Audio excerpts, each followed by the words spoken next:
Pukul 6 waktu Indonesia Tengah, Radio Republik Indonesia ini menghadirkan Warta Berita.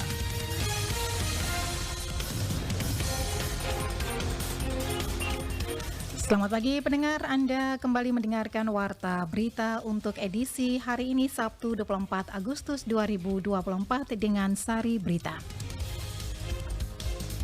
Sejumlah guru di Kabupaten Ngada ikuti kegiatan peningkatan kompetensi guru dalam pembelajaran literasi, numerasi, dan asesmen. Dampak musim kemarau mulai terasa di Desa Wate, Kecamatan Riung Barat.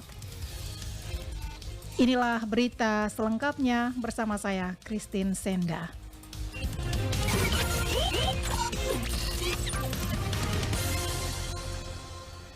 Sejumlah guru di Kabupaten Ngada ikuti kegiatan peningkatan kompetensi guru dalam pembelajaran literasi, numerasi, dan asesmen.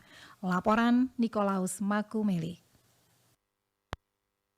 Kegiatan peningkatan kompetensi guru Dinas Pendidikan Kabupaten Ngada melalui bidang pembinaan guru dan tenaga kependidikan PGTK melakukan kegiatan workshop peningkatan kompetensi guru terkait penguatan literasi numerasi dalam pembelajaran dan asesmen yang diselenggarakan selama 2 hari, yakni dari tanggal 22 Agustus hingga 23 Agustus 2024 bertempat di SDK Tanah Lodo Bajawa, Kabupaten Ngada. Kepada RRI, Jumat 23 Agustus 2024, Maria Kastisi Maneto, salah satu pemateri asal UPTD SMP Negeri 1 Golewa menuturkan bahwa kegiatan workshop dan diskusi tersebut diikuti oleh 100 peserta tenaga pendidik yang terdiri dari guru fase A dan fase B berjumlah 62 peserta serta guru SMP pengembang kurikulum berjumlah 38 peserta. Adapun tujuan dilaksanakan kegiatan tersebut antara lain agar para guru memiliki pemahaman yang mendalam terkait penguatan literasi numerasi dalam pembelajaran serta asesmen. Selain itu juga, para guru dapat memahami kekuatan dan tantangan dalam menerapkan literasi numerasi dalam pembelajaran di sekolah masing-masing.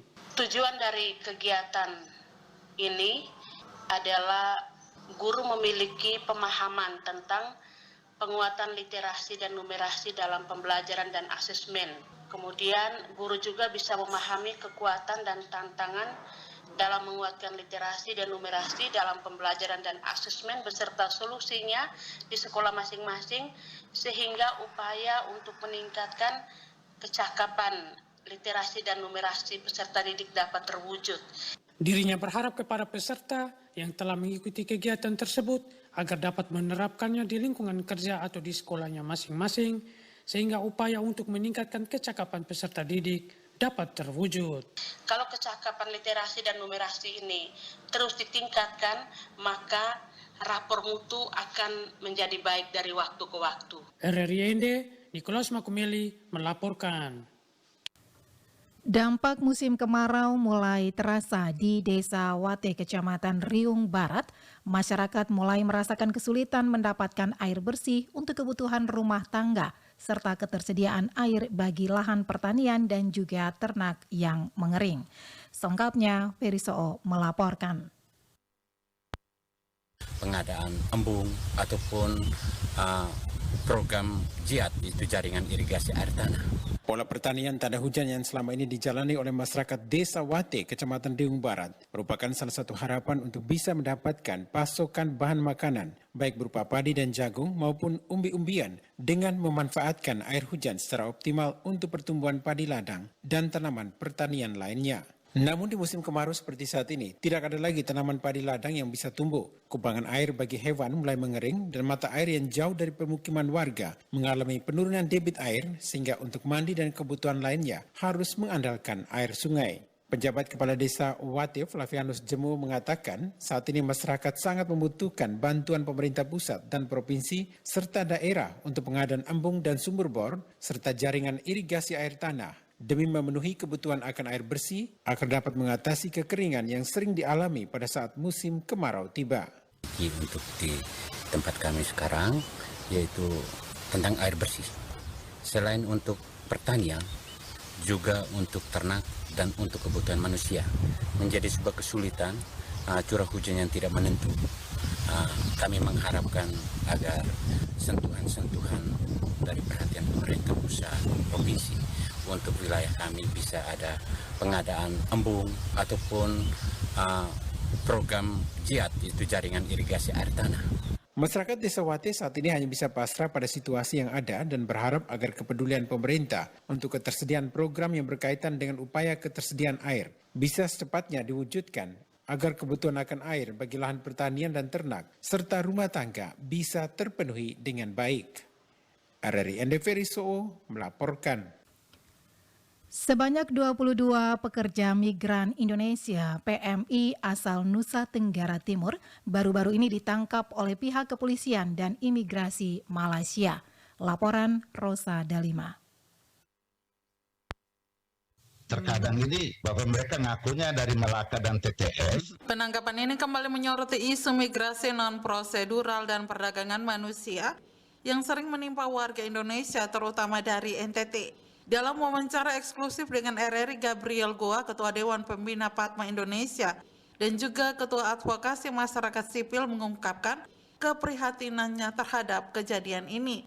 Gabriel menyampaikan rasa terima kasih kepada semua pihak yang telah melakukan sosialisasi terkait pencegahan perdagangan manusia dan migrasi aman di tingkat nasional maupun internasional, termasuk RRIND. Menurut Gabriel Goa, tidak menutup kemungkinan akan kembali terjadi penangkapan jika kepolisian Raja Malaysia melakukan sidak. Ada dewasa dan anak-anak, tapi ini kan baru yang ditangkap maksudnya di wilayah daerah Penang ya. Ini belum lagi nanti di wilayah lainnya. Kalau tiba-tiba kebijakan polisi di Raja Malaysia dan migrasi akan melakukan sidak, maka itu akan banyak lagi masyarakat asal NTT yang kena ini. Lebih lanjut, Gabriel Goa mengusulkan pemerintah mulai dari Kemenlu hingga pemerintah daerah sudah mulai melakukan pendataan warga Indonesia yang berada di Malaysia, apakah legal atau ilegal. Maka harapan kita negara dalam hal ini Republik ini Kemenlu maupun perwakilan RI harus proaktif, termasuk Pemprov dan Pemkap. Dinas-dinasnya jangan tidur. Kita harus mulai mendata anak-anak atau keluarga-keluarga kita yang ada di Malaysia supaya mereka ini legal atau ilegal ini, supaya segera dibantu. Ditanya apakah ada PMI asal Flores yang masuk dalam kelompok 22 tersebut, Gabriel katakan data sementara di pihaknya masih tercatat dari Melaka dan TTS. Namun menurut pengalaman sebelumnya, terkadang para PMI ini mengaku berasal dari daerah lain atau tidak menyampaikan data diri secara benar sesuai kartu identitasnya. RRIND Rosa Dalima melaporkan.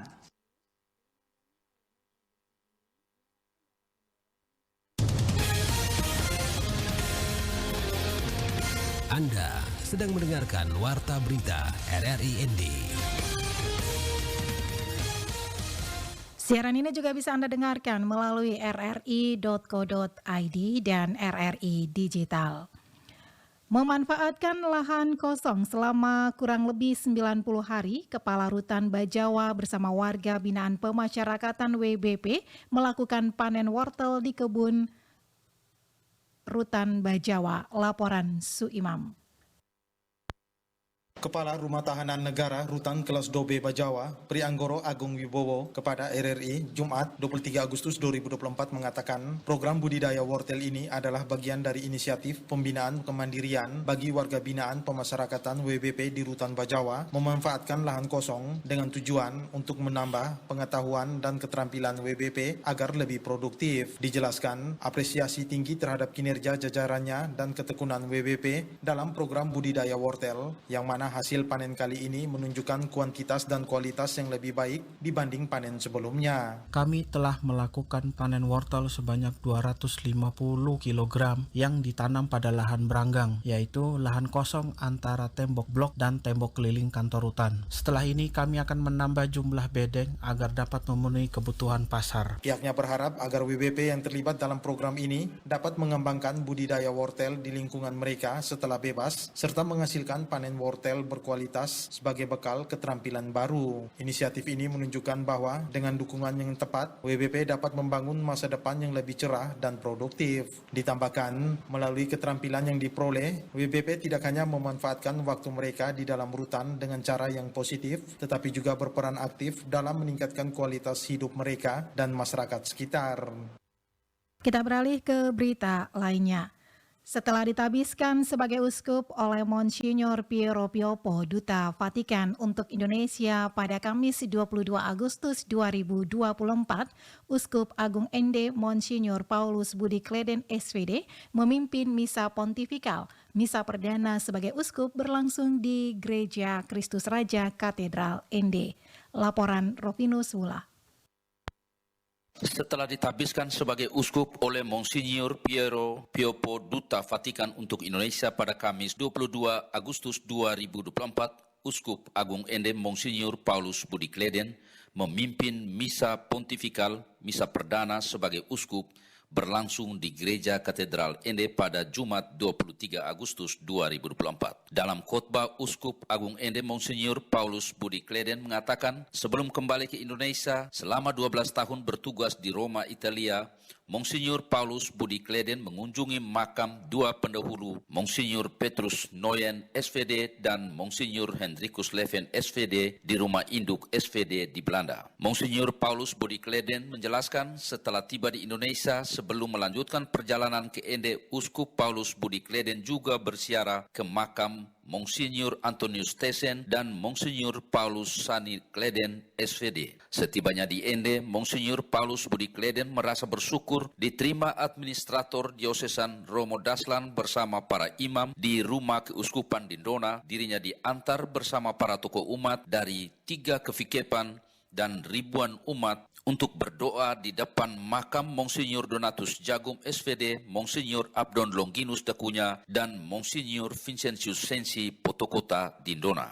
Mengunjungi makam-makam para uskup pendahulu, mengingatkan dirinya akan apa yang tertulis dalam surat kepada umat Ibrani, sebagaimana dalam bacaan, ingatlah akan pemimpin-pemimpin kamu yang telah menyampaikan firman Allah kepadamu. Perhatikanlah akhir hidup mereka dan contohilah iman mereka. Setelah tiba di Indonesia, sebelum melanjutkan perjalanan ke Ende, saya mampir di Palasari, Bali, berziarah ke makam Monsinyur Antonius Tesen SVD.